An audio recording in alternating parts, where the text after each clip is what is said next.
Everyone, it's me from New York.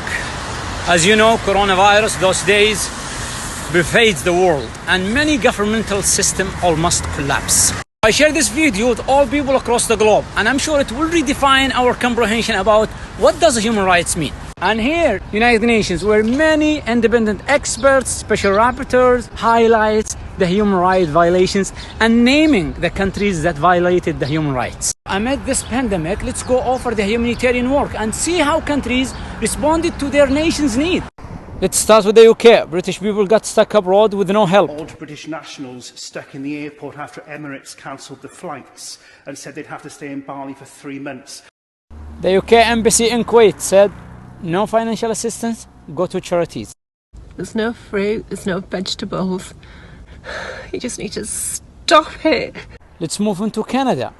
Businesses call for subsidies, and the outside, many Canadians got stuck abroad. And by the way, the Canadian government last year arranged the travel for Saudi teenager fleeing from her family. Thousands who are stuck abroad looking for help from the government to get back to Canada. There's about 1,000 Canadians that are here struggling to get back, trying to find ways, reaching out, and nobody's willing to help.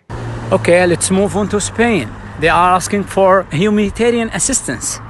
Necesitamos ayuda. Leganés se está muriendo.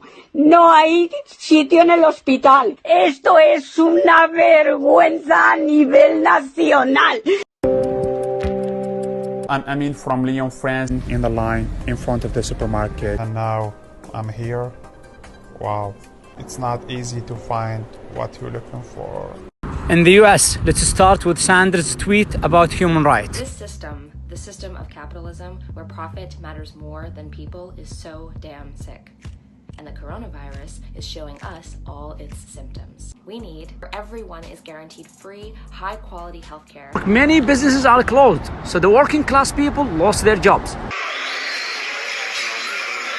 Gloves and masks in the United States are sold out, and Tennessee tells doctors to use diapers and goggles as a protection. Last year, 36 countries issued joint statement about Saudi Arabia, and they expressed their concerns about human rights, and some of these countries are that I mentioned above.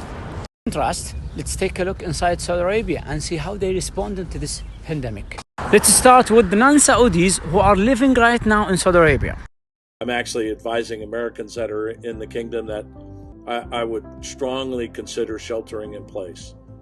Food supply is good, emergency services are sound. En Arabie Saoudite, hôpitaux publics, hôpitaux privés, tous accueillent, soignent les malades du coronavirus. Masks and gloves distributed for free in the street. All Saudis outside the kingdom hosted, isolated in comfort. See what our Saudi government provide us with 5 stars hotel full board free of charge. 코로나 때문에 그렇지만 사우디 아라비아 대사관들 아주 감사드립니다. I am Saudi. I got stuck in Moscow and my government provided accommodation at 5-star hotel with 3 full meals. I'm Saudi. I get stuck in New York. My government for provide me free food and 5-star hotel. If you look at healthcare, if you look at life expectancy, we're looking at human that's all rights. human I know rights. The government will cover 60% of the private sector salaries. On top of that, Saudi Arabia granted free treatment for patients who got sick from coronavirus, whether are Saudis or non-Saudis. If I get sick here in New York, they will ask me about health insurance. This pandemic shows us the real value of the citizen to its government. Everything you hear about Saudi Arabia, it's based on false allegations and sensationalism which serves the politician or press agenda or interests.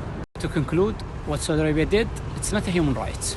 It's something more far away from our comprehensions, something called fatherhood, which is mutual respect, love and care between the government and its people. And this should be taught next year here as a role model in the United Nations. Thank you.